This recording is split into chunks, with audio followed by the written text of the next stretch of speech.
सुभाष चंद्र बोस ने कभी ये नहीं कहा कि मैं फौज बनाऊंगा तो उससे केवल बंगालियों की रक्षा होगी। नहीं, उन्होंने आजाद बंगाली फौज नहीं बनाई, आजाद हिंद फौज बनाई, पूरे भारत की रक्षा के लिए फौज बनाई। भगत सिंह ने कभी नहीं कहा कि मैं सिखों का क्रांतिकारी हूं, केवल सिखों को आजादी दिलाऊंगा, केवल पंजाब आजाद होना चाहिए। भगत सिंह ने पूरे देश को आजाद करने के लिए अपनी आवाज उठाई।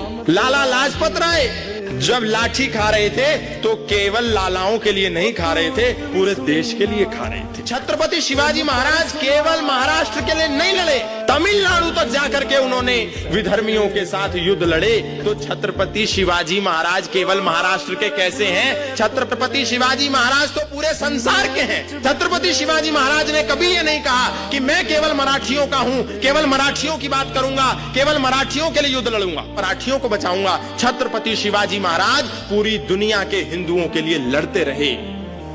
महाराणा प्रताप ने कभी ये नहीं कहा कि मैं केवल राजपूतों का हूं, केवल राजपूतों की रक्षा की बात करूंगा, ऐसा कभी नहीं कहा। महाराणा प्रताप अंतिम श्वास तक हिंदुओं की, हिंदुत्व की, सनातन की रक्षा के लिए लड़ते रहे।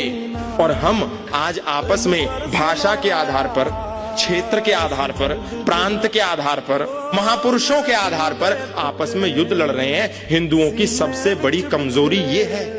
महापुरुषों को भी हम आपस में खींचतान कर रहे हैं, उसमें भी विवाद कर रहे हैं। और तो और हम क्या करेंगे? आज हिंदू समाज की सबसे बड़ी विडंबना केवल यह है कि उन्होंने अपने महापुरुषों पर भी अपने पेटेंट कर दिए। इससे भयावह समय इस देश के लिए, हिंदुओं के लिए कभी कोई नहीं हो सकता।